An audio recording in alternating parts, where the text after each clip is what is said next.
Hi guys! For today's video, gagawa tayo ngayon ng kutsinta. First ingredient, flour, 1½ cup of flour, and 6 tablespoons of cornstarch. Kung meron kayong cassava flour, much better.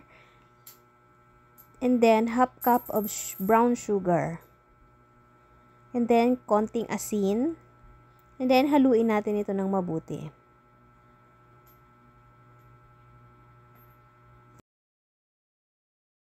And then, mag-add na tayo ng water.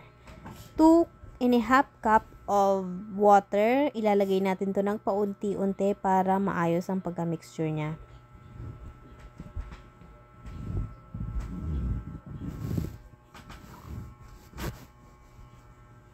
Habang nilalagay ang ating tubig, haluin natin ito. Para hindi siya mamuo. And then, i-add ko na din itong aking food color.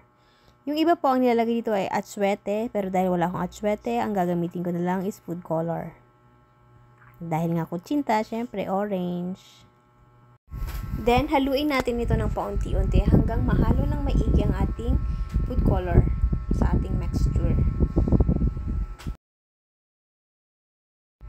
Then, i-add na natin ng kalahating basong tubig na natitira pa. Then, salin na natin ito sa ating hulmahan.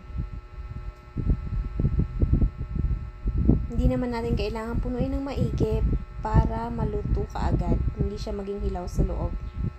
Kaya, kalahati lang ng hulmahan ang nilagay ko.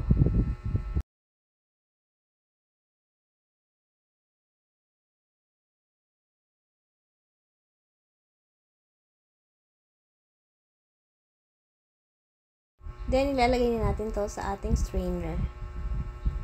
Papakuluan ko to almost 15 minutes lang, guys. Then, ayan, subukan na natin kung luto na ba ang ating kutsinta. Mas maigi kung ito ay pinalamig na. Mas madali siyang tanggalin sa hulmahan. Pag mainit pa kasi, dumidikit siya dun sa hulmahan. Ayan, dumikit siya, guys. Pero luto na yan.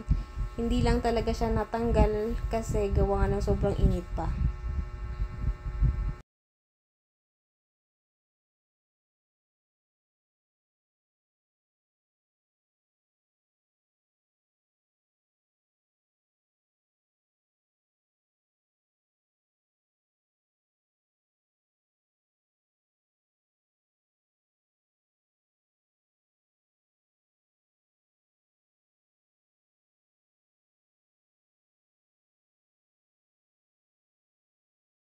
So, ayan na guys. Tapos na ang ating kutsinta recipe. So, bali nakagawa nga pala ako ng 36 pieces na kutsinta.